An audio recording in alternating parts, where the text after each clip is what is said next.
RedPhasedProductions. I'm Catbite. Today I'll be reviewing Baja Edge of Control for the Xbox 360 and PS3. Baja Edge of Control is based around the Baja 1000, which is a race that can span between many hours. And here's where it went right. It's like the most accurate game that follows the Baja 1000, as in it's just like it. There's no music for concentration. You can't go straight. And for pit stops, you use helicopters, which you call on, and then you mark a spot on your GPS, and then you go to that spot, which I thought was really cool for a pit stop. And it has all the traditional modes for racing games, and a little bit more. It has circuit, rally, which you obviously know what they are, hill climb, which I thought was really cool, which you go up and down hills, and you need the right car to be able to traverse these hills. There's also open-ended, I think it's called, in which it puts you smack in the middle of a race, and there's people way in front of you, there's people way behind you. It's as if like you just started in the middle of a race. And there's also the Baja 1000, which is an accurate thing, and it spans between like 3 to 4 hours of driving, and you never see the same thing twice. And there's also free ride, which is where you just ride around, no boundaries, and go off into beautiful scenery that you see ahead of you. But where it went wrong in this is the graphics. The surroundings in the car and the sky are well done, but everything else isn't as well as you expect it to be. And that brings me to the graphics. As I said, the car, surroundings, and the sky look great. In first-person mode, it looks even better. It makes you even respect the shine on the car. And there's also bunnies and birds flying and running across the street, which gives it more of that feel. But everything else sadly looks ugly. The sound. This is where the game truly shines. It's so good that you could almost play with your eyes closed and being able to hear where the cars are coming from, like the back speakers, the front speakers, because it uses those so well, each speaker to its full capability.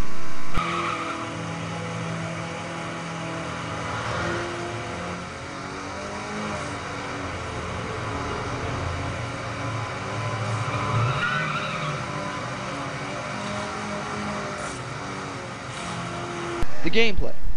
There's car-to-car combat, which is what I like to call it, in which you use basic strategy in a car game to be able to crash into them from the side and pull the brake, pull them off the road, bump into them from the back, or pull the brakes and make them have to pull off road.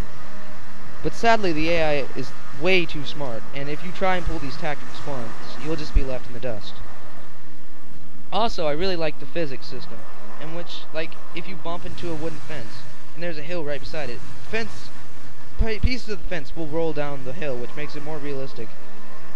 And there's also bumps in the road, which I really like. And that's what I mean by bumps in the road is if you try and drive straight, it will bump, and slowly it will get you off the road as realistic as it could.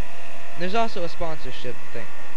Say you have Red Bull written on the side of your car, and if that piece would happen to fall off, the sponsor, Red Bull, would not pay you for the money because the piece came off by the end of the track.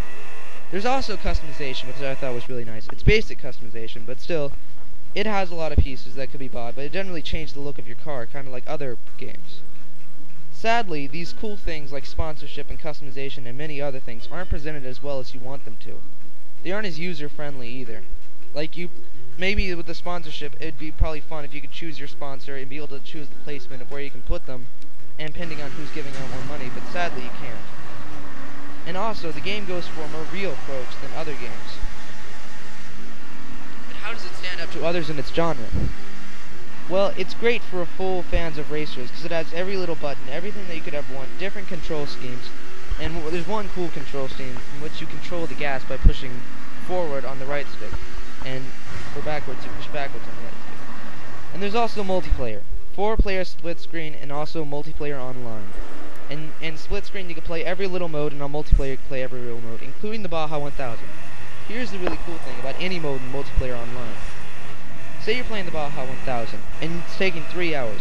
Do you really want to sit down for 3 hours and just play non-stop? Because it would get pretty boring. Say you got hungry in the middle of it, or say you had to go to the bathroom. Just pause the game, and guess what? The computer drives it for you, but the computer tries to stay non-competitive, so it won't really do any, like, bumps into people and get them off-road. It will just try and stay in your place that you were and keep it where it was. So you can go make yourself a sandwich, you can go to the bathroom, you can go to Taco Bell, you can do whatever you want. Now for the fun factor, it goes for more realism, so it isn't all that much fun as other ones that go for a more fantasy approach. But it still is a fun game once you get used to the controls, once you get used to how real it is. Now coming up would be live play. I hope you enjoyed the review, and please leave a comment.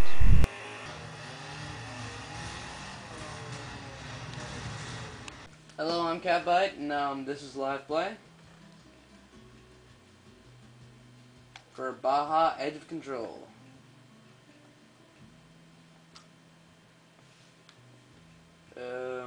Oh, by the way, I forgot to mention that it has a really good selection of cars, and what else? Cars and tracks, like a really good selection.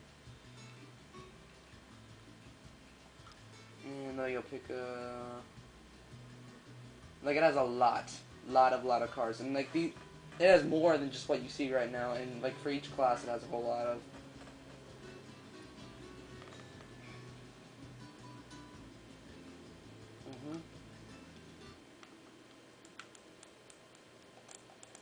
From what I've played of the game, it's like a extremely good game. It's like the perfect racer is what I think it is.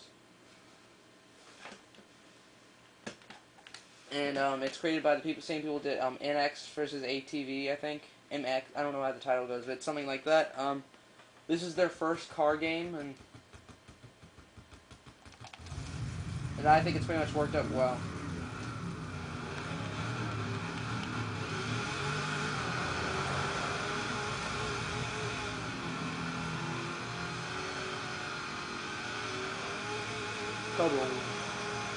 Yeah, I'm a big giant load right now.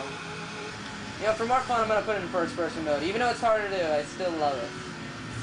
Because if you haven't noticed the shine of the car, like this is really good shining because it reflects everything. You can even see the sky on the front of the car. I'm sorry. Pay attention to the car now. I'm rolling. Ah, soft shit. Like, look at the front of the car. Just look at it. You can see the sky and whatnot. Oh, that guy only went through me because I just came back to life. Don't worry, it's not a big glitch. Look at that. That's a beautiful part of the game. The mountains, on the other hand, they're not really that good looking. There's a bunny!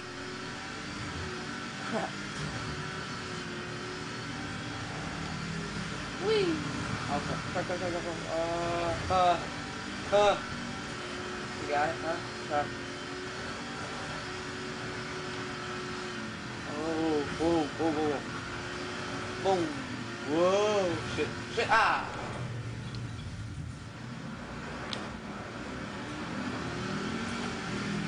There we go. That's better. Let's see if I can run this guy off the road. Okay, come on.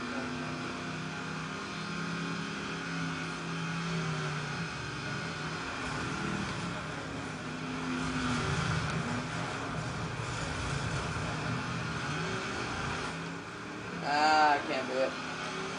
Normally I can do it pretty well, but I haven't really done much in this vehicle class. So that's a little bit of a problem. Crap and blast.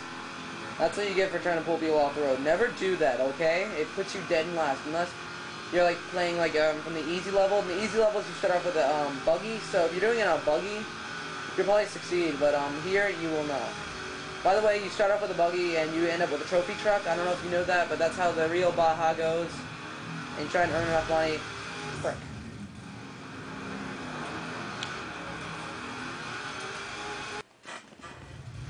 Alright, I think I should start giving out the score.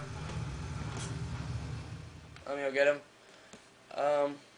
Okay. Alright. For gameplay, I gave it an 8.5. For Eunice, as in customization, I gave it a 7. For... sorry. For gameplay, I gave it an 8. For Eunice, I gave it a 5. For interface, I gave it an 8. For graphics, I gave it a 9.7. And for following its genre, I gave it a 9.8 because it really did follow its genre. For fun factor, I gave it a 9. And I gave it a 9, I gave it a -1 in points for presentation because it could have been way presented better. And for the final score, I got a 7.6. And the replay value is about medium. Thanks for listening. Leave a comment.